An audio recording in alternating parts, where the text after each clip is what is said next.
Well, good afternoon or good evening, everyone. This is Tony from her Homestead Skills, and I have published a couple of videos recently about lockdowns in Ontario, specifically in Costco and Walmart, and how they are affecting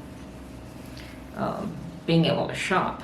Now, that is a retail situation, and I've had a lot of comments about why are we putting up with this, what should, and it should be stopped. And I would just want to let people know that yes, there's a lot of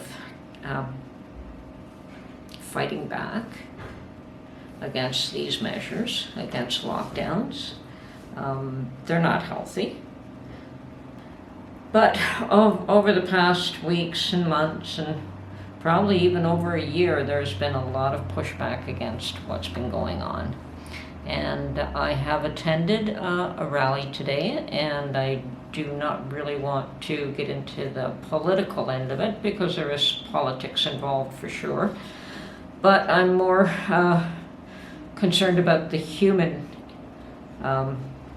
cost, and maybe portraying some of what some people have presented themselves, either in understanding their own rights or how this situation has affected them personally.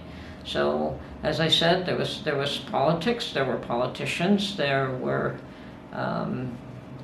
situations.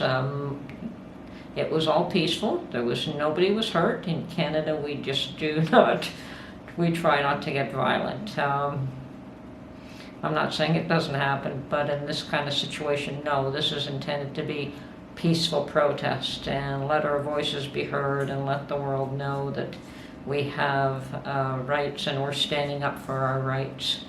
And from what I've heard today, that it's not just Canada that is having these protests, but they're going all around the world. They're happening everywhere.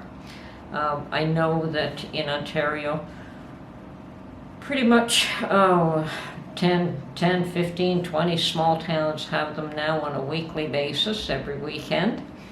From the politicians, I have heard that they've been from one end of the country to the other. Some of them fighting against lockdowns, and yeah, this is going to be an ongoing fight. It's not a healthy situation one way or another. Things do have to change. Businesses need to get up and running again. They are the economy is going to collapse if they keep this up. So anyway, as I said, my interest in this is not a political one. I really don't care about left, right, center, whatever. I'm more interested in the human aspect of this and the human toll. So this is what I'm trying to present today. Okay, it is a little off topic, but it is what's going on. So I do like to keep abreast of what is going on these days. Well, I'm just going to show a few little clips of the day, and not everything. It was a very long day, very uplifting. Sadly, these rallies seem to be probably the only place that life seems normal, that people associate, that people are not masked. And of course, because of that, the other side of the coin are the people that fear what these people are doing. So there is a divide.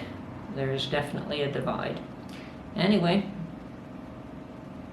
this is what I have to present today. I'm here for those suffering from mental health decline, who face deadly consequences from isolation, to those who have succumbed to suicide and drug overdoses, which far outnumber COVID deaths in our community, because they are treated like cattle and not like humans, deprived of basic human needs and interaction. I'm here for the people whose charter right and responsibility to provide for themselves and their family has been robbed from them by their leaders. I'm actually here advocating for our healthcare system and all who need it. Private money earned by small businesses, not the government. pays for public health. Get that straight. There's no such thing as government money. It's public money. It comes from us. By shutting down private businesses, we are perpetuating the healthcare crisis and paving the way for a greater disaster, just one that our politicians might not have to be responsible for down the road. I'm here for the frontline workers and patients, adopting ineffective political policies designed to avoid responsibility instead of increasing ICU capacity. There's been a shameful abdication of responsibility in all of this, placing the responsibility on you, the public, to do something about it when it's their job. I'm here for our children whose severe mental health decline has been evidenced by staggering increases in eating disorders and suicidal impulses. I'm here for our entire community who have been deprived of their spiritual needs. We are not just molecules. We are not matter in motion. Man does not live by bread alone. Thank all the organizers, volunteers, all around the world. I don't know if you guys have been paying attention, but this is going on everywhere in the world. Thanks very much for letting me speak. We all really need to unite in these bullshit times more than ever. So I'm an entrepreneur here in Peterborough. My business partners and I opened the Creative Lounge down 247 George Street just before this all went down. It's been a pain. Every lockdown crushes us more. The last one was worse than the last one. We're holding in there. I have amazing business partners. That's really the only reason. So we finally just got our liquor license, which I've been waiting a long time to own a bar. This has been a lot of hard work, long time coming. We can't serve, obviously. We're locked right down. I also run Rock Hard Stone Company, and through all my other business endeavors, stonemasonry pays my bills. Now we're getting customers telling us it's non-essential construction, so I can't even go do that. I think we need a coalition of small business owners to come together and organize a movement. If we all open together, they cannot stop it, and more will join in. We can't go in one at a time. We've seen what happens. This is becoming a social divide, obviously, when we've clearly chosen our side, and we're fighting for the rights of the other side as well, and they don't even know it. Everyone needs to band together and share our stories of people dying alone, those who have taken their lives, spirals of depression and drug use, people losing family businesses, marriage ending, children not socializing with children, on and on. Now we have a new social divide because people are picking sides in this whole thing.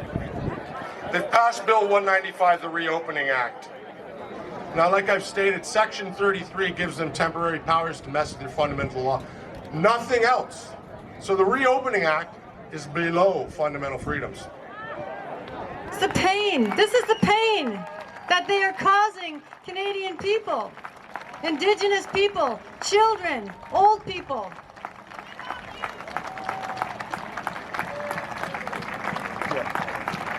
I just want to let everybody know, like, I haven't done this before, so I'm not good at it. But I know my dad, me and him we had our problems when I was young, and he got cancer and certain things in his last days, you know. And but when it was all said and done, he was my best friend, you know. And when it came time to have a celebration of life for him, they said, "Yo, you can't do that." What do you mean we can't do that?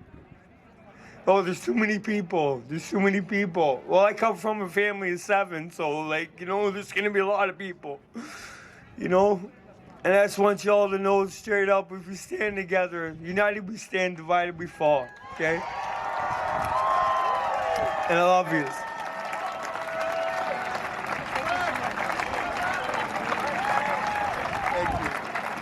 We can feel that man's pain. So this is Tony from her Homestead Skills. I hope you enjoyed what I've presented today.